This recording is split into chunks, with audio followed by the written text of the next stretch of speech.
예수님께서 공생의 끝자락에 나귀 새끼를 타시고 입성하실 때, 예루살렘에 입성하실 때 많은 사람들이 종려나무 가지를 들고서 호산나, 다윗의 자손으로 오시는 이여 가장 높은 곳에서 호산나 이렇게 외칩니다. 자, 이런 많은 백성들과 달리 그 마태복음 21장 15절을 보면 대제사장들과 서기관들이 예수께서 하시는 이상한 일과 또 성전에서 소리질러 호산나 다윗의 자손이여 하는 어린이들을 보고 노하여 그럽니다. 대제사장들과 율법학자들이 분노했다. 그러므로 예수님이 성전에 들어가서 가르치실 때 이 대제사장들과 율법학자들은요, 무슨 권위로 이런 일을 하십니까? 하면서 시비를 걸기 시작합니다. 자, 그런 상황 가운데 예수님께서 주신 비유가 하나 있는데, 보통 포도원 농부 비유라 이렇게 불리는 비유가 하나 있습니다. 마태복음 21장 33절을 보면 다른 한 비유를 들어라. 한 집 주인이 포도원을 만들어 산 울타리를 두르고 거기에 즙잔 틀을 만들고 망대를 짓고 농부들에게 세로 주고 타국에 갔더니, 이렇게 시작하는 비유입니다. 농부가 이제 집 주인이 농부들에게 세를 주고 갔는데 이제 열매를 거둘 때가 됐어요. 그때 주인이 자기 종들을 농부들에게 보내는 거예요. 그런데 농부들이 그 종들을 죽이고 돌로 쳤다 이렇게 말씀하고요. 이어서 마태복음 21장 36절을 보면 다시 다른 종들을 처음보다 많이 보내니 그들에게도 그렇게 하였는지라 이렇게 설명합니다. 이 주인이 많은 종들을 보내는데 또 다 죽입니다. 그리고 마태복음 21장 37절을 보면 후에 자기 아들을 보내며 이르되 그들이 내 아들은 존대하리라 하였더니 이렇게 말씀하죠. 자, 이 비유를 통해서 한 집주인은 성부 하나님을 가리키는 것을 보통 다 알고 있습니다. 그리고 종들이라는 것은 하나님께서 그동안 보내신 많은 선지자들을 가리키는 겁니다. 계속 선지자들을 보냈어요. 그리고 아들은 성자 하나님, 우리 주 예수 그리스도라는 것을 우리는 충분히 잘 알고 있습니다.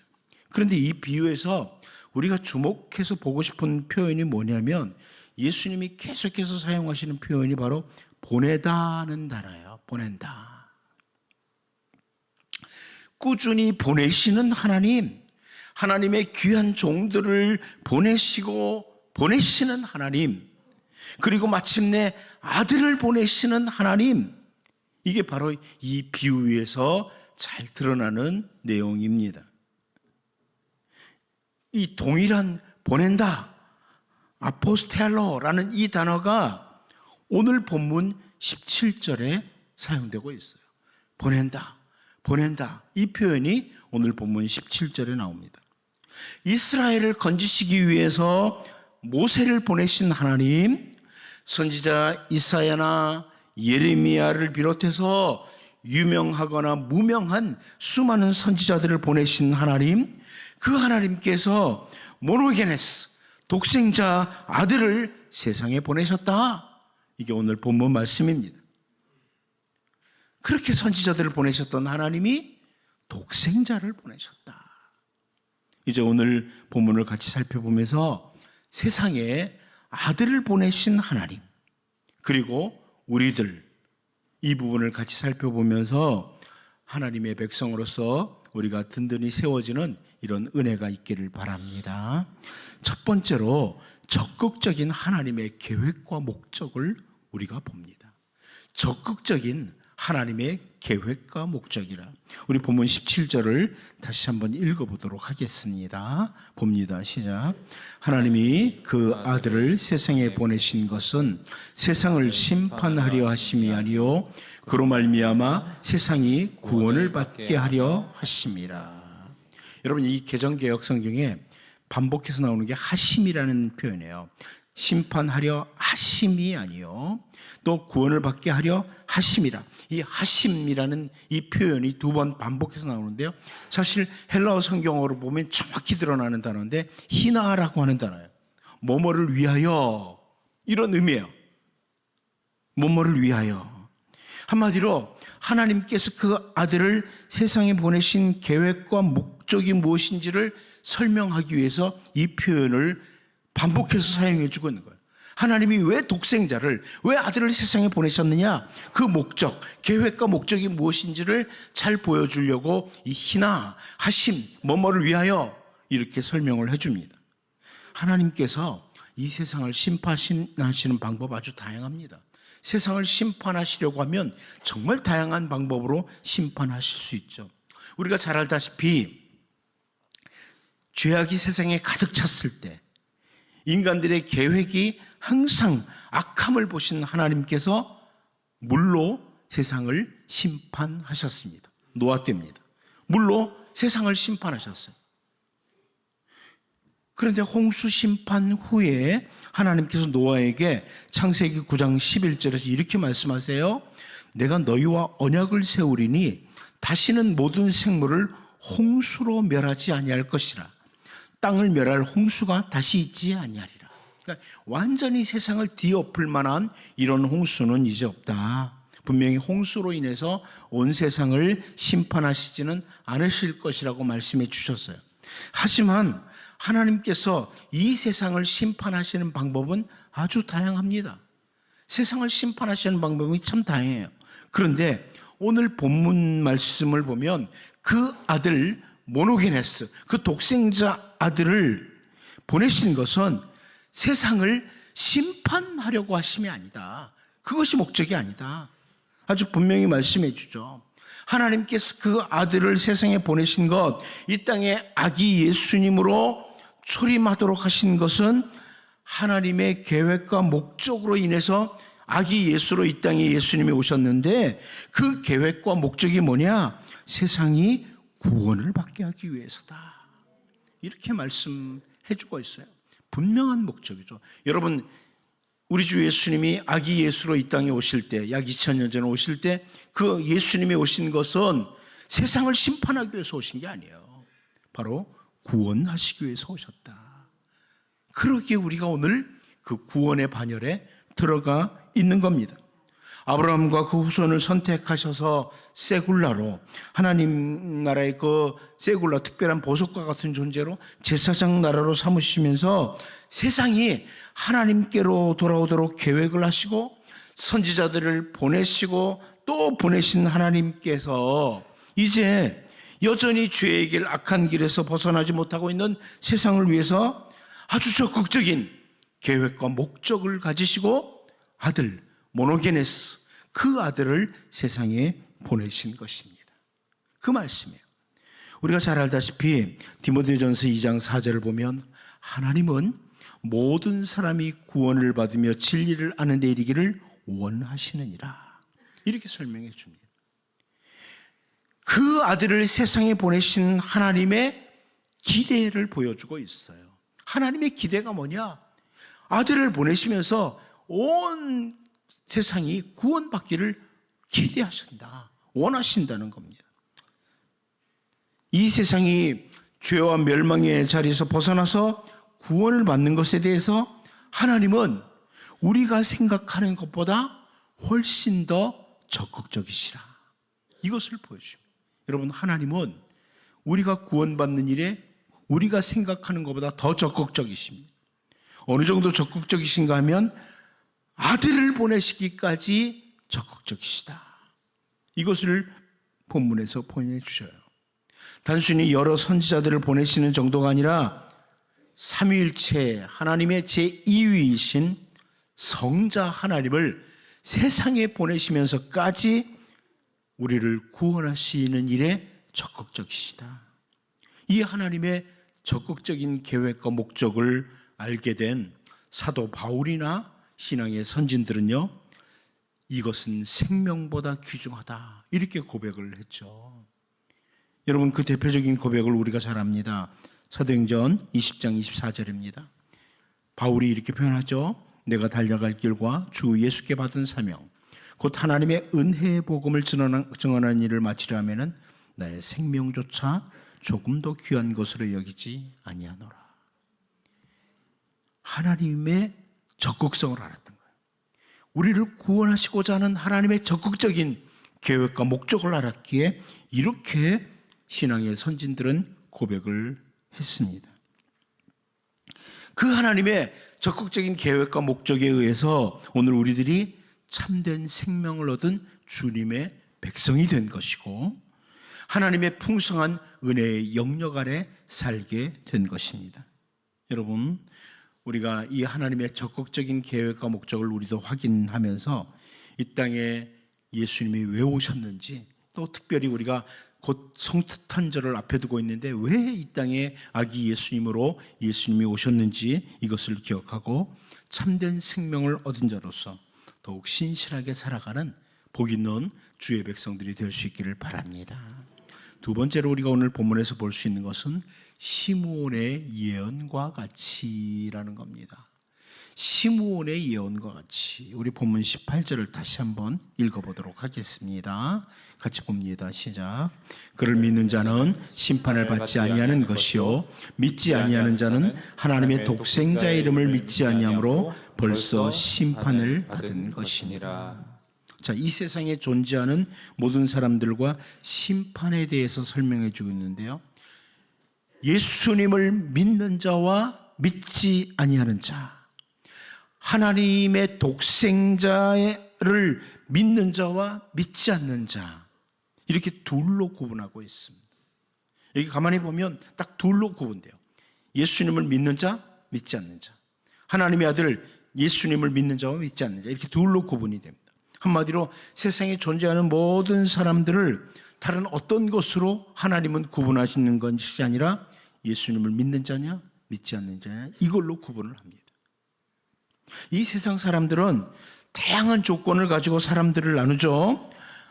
돈이 많은 사람, 돈이 적은 사람, 건강한 사람, 약한 사람, 권력을 가진 사람, 힘이 없는 사람, 이렇게 구별해서 사람들을 나눕니다. 그런데 하나님의 시각은 단 한 가지예요. 하나님이 바라보시는 것은 예수님을 믿는 사람이냐 믿지 않는 사람이냐 딱 한 가지예요. 세상에 존재하는 모든 인간들을 바라보실 때 딱 한 가지로 바라보세요. 이 사람 예수 그리스도를 영접했느냐 영접하지 않았느냐 이것으로 바라봅니다. 이것은 모든 존재하는 인간들에게 찾아오는 죽음에 대해서도 마찬가지예요. 사람은 다 한 번 죽게 되어 있습니다. 그런데요, 요한계시록 14장 13절을 보면 또 내가 들으니 하늘에서 음성이 나서 이르되 기록하라. 지금 이후로 주 안에서 죽는 자들은 복이 있도다 하시매 성령이 이르시되 그러하다. 그들이 수고를 그치고 쉬리니 이는 그들의 행한 일이 따름이라 하시더라. 이렇게 분명하게 선포를 해줍니다. 한 번 죽는 것은 사람에게 정해져 있어요. 세상에 존재하는 사람은 다 죽게 되어 있습니다. 그런데 어떤 죽음이 복이 있는 죽음이냐? 주 안에서 죽는 자가 복이 있다. 이렇게 분명히 선포합니다. 모든 인간의 죽음을 둘로 나눌 수 있는데 주 안에서 죽는 죽음, 주 밖에서 죽는 죽음, 이게 두 가지라는 거예요. 하나님이 바라볼 땐 그래요. 이 사람 주 안에서 죽었느냐, 주 밖에서 죽었느냐, 이것을 가지고 사람을 완전히 구분한다는 겁니다. 부자로 살다가 죽느냐, 가난하게 살다가 죽느냐, 권력을 가지고 살다가 죽느냐, 힘없이 살다가 죽느냐, 이런 것들이 아니에요. 하나님의 그 아들 모노게네스 독생자 예수님과 관계에서 모든 인간들은 아주 분명하게 나눕니다. 예수님과 관계에서 나눕니다. 여러분, 이것은요, 예수님께서 아기 예수님으로 이 땅에 오셔서 정결 예식을 하던 날이 되었을 때 요셉과 마리아와 함께 예루살렘에 올라가죠. 예루살렘에 아기 때 올라가는데요, 그 예루살렘에는 이스라엘의 위로를 기다리던 경건한 사람이 있었습니다. 성령이 그 위에 계시던 시므온이라고 하는 사람입니다. 이 시므온이라는 사람은 아주 가말리엘의 할아버지가 되는 이런 사람으로 아주 뛰어난 사람이죠. 그런데 이 시므온은 아기 예수님을 딱 안습니다. 아기 예수님을 딱 안고 하나님을 찬양해요. 그리고 그들에게 축복을 한 후에 마리아에게 이렇게 말을 합니다. 누가복음 2장 34절이죠. 시몬이 그들에게 축복하고 그의 어머니 마리아에게 말하여 이르되 보라, 이는 이스라엘 중 많은 사람을 패하거나 흥하게 하며 비방을 받는 표적이 되기 위하여 세움을 받았고. 아주 시므온이 예언적인 표현을 이렇게 아기 예수님을 안고 하는데요, 이 표현을 세번역 성경으로 보면 조금 더 쉽습니다. 시몬이 그들을 축복한 뒤에 아기의 어머니 마리아에게 말하였다. 보십시오. 이 아기는 이스라엘 가운데 많은 사람을 넘어지게도 하고 일어서게도 하려고 세우심을 받았으며 비방받는 표징이 되게 하려고 세우심을 받았습니다. 이렇게 번역을 해줍니다. 예수님으로 인하여 패하기도 하고 흥하기도 한다. 예수님으로 인하여 넘어지기도 하고 일어서기도 한다. 이렇게 시므온이 예언을 했습니다. 예수님이 한마디로 기준, 근거라는 거예요. 예수님으로 인해서 망하는 사람이 있고 예수님으로 인해서 흥하는 사람이 있다. 예수님으로 인해서 넘어지는 사람이 있고 예수님으로 인해서 일어서는 사람이 있다. 이렇게 설명을 한 겁니다. 사도 베드로 역시 베드로전서 2장 7절 8절을 통해서요, 그러므로 믿는 너희에게는 보배이나 믿지 아니하는 자에게는 건축자들이 버린 그 돌이 모퉁이의 머릿돌이 되고 또한 부딪히는 돌과 걸려 넘어지게 하는 바위가 되었다 하였느니라. 그들이 말씀을 순종하지 아니함으로 넘어지나니 이는 그들을 이렇게 정하신 것이니라. 무슨 말씀입니까? 믿는 우리들에겐 예수님이 보배예요. 예수님이 보배가 되십니다. 그러나 믿지 않는 자들에게는 부딪히는 돌이 된다. 걸려 넘어지는 바위가 된다. 이렇게 말씀합니다. 한마디로 말하면 예수님으로 인해서 세상에 존재하는 모든 사람들은 둘로 나뉜다는 겁니다. 예수님을 믿는 사람들에게는 구원, 참된 생명이 주어지지만 믿지 않는 자들에게는 심판이 주어진다. 이렇게 분명히 설명합니다. 이제 여러분, 세상에 존재하는 모든 사람들에게 그래서 복음, 생명의 복음이 필요하다. 주 예수님을 영접하는 것이 필요하다.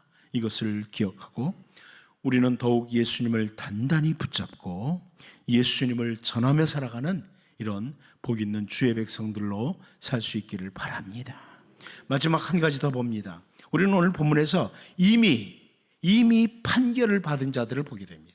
이미 판결을 받은 자들이라. 우리 본문 18절을 다시 한번 읽어보겠습니다. 봅니다. 시작. 그를 믿는 자는 심판을 받지 아니하는 것이요 믿지 아니하는 자는 하나님의 독생자의 이름을 믿지 아니하므로 벌써 심판을 받은 것이니라. 여러분, 이 구절을 공동번역 성경을 보면 이렇게 번역을 해줬어요. 그를 믿는 사람은 죄인으로 판결받지 않으나 믿지 않는 사람은 이미 죄인으로 판결을 받았다. 하나님의 외아들을 믿지 않았기 때문이다. 이렇게 번역해 줬습니다. 모든 인간들은 사실 세상에 존재하는 모든 인간들은 죄 아래에 있습니다. 죄 아래에 있어. 이미 죄인으로 판결을 받은 자들이에요. 그런데 예수님을 믿음으로 받아들이는 순간 우리는 의롭다 하심을 받게 됩니다. 이 성경의 선언이에요. 예수님을 믿을 때 의롭다고 하나님이 인정해 주시는 겁니다. 바울 사도는 로마서 3장 26절에서 그 부분을 설명하죠. 곧 이때 자기의 의로우심을 나타내사 자기도 의로우시며 또한 예수 믿는 자를 의롭다 하려 하심이라. 주 예수님께서 모든 죄를 짊어지시고 십자가에서 대속의 죽음을 죽으심으로 먼저 하나님의 의로우심이 나타나는 거예요. 죄에 대해서는 용납하지 못하시는 하나님의 의로우심이 나타나요. 자기도 의로우시며 또한 예수님을 믿는 자들을 더 이상 죄인이 아니라 의롭다고 칭해 주시는 겁니다. 사실 우리가 보면 여전히 늘 넘어지고 실패해요. 그런데 하나님은 예수님 안에 있는 우리, 예수님의 십자가로 구속함을 받은 우리들을 바라보면서 의롭다고 인정해 주시는 겁니다. 의롭다고 칭해 주시는 거예요. 이것을 우리 신앙의 선진들은 이신득의라, 이신칭의라 이렇게 표현을 했어요. 믿음으로 말미암아 의롭다함을 받는다 이렇게 말씀합니다. 예수님의 십자가 보혈과 함께 의롭다고 인정을 받게 되었으므로 우리는 더 이상 죄인이라고 판결받지 않는 자가 됐어요. 우리가 이 세상의 삶을 다 마치고 주님 앞에 섰을 때 하나님은 너는 네 죄를 위해서 예수님이 십자가에서 죽으셨잖아. 그렇기 때문에 우리는 죄인이라고 판결을 받지 않아요. 예수님의 보혈로 말미암아 더 이상 죄인이라고 판결을 받지 않습니다. 바울 사도는 골로새서 1장 13절 14절에서 그가 우리를 흑암의 권세에서 건져내사 그의 사랑의 아들의 나라로 옮기셨으니 그 아들 안에서 우리가 속량 곧 죄사함을 얻었도다. 아주 분명하게 선포하죠. 우리는 사실 흑암의 권세 아래 있었던 죄 아래 있던 자들이에요. 그냥 내버려 두면 죄 짓는데 아주 익숙한 사람들이에요. 그런데 우리를 그 흑암의 권세에서 사랑의 아들의 나라로 옮기셨다. 예수님을 믿는 순간, 예수님을 영접하는 순간 우리를 사랑의 아들의 나라로 옮기신 것. 그래서 우리는 속량 곧 죄사함을 받았다고 이렇게 선포합니다. 전에는 흑암의 권세, 죄 아래에서 사탄의 종로로 타던 자들이었어요. 한마디로 우리는 모두가 다 과거에는 죄인으로 판결되었던 자들이에요. 그런데 예수 그리스도로 말미암아 아들의 나라, 사랑의 나라로 옮기심을 받았습니다. 우리는 죄사함, 죄로부터 자유를 얻었어요. 그럼 우리는 더 이상 죄인으로 판결을 받지 않습니다.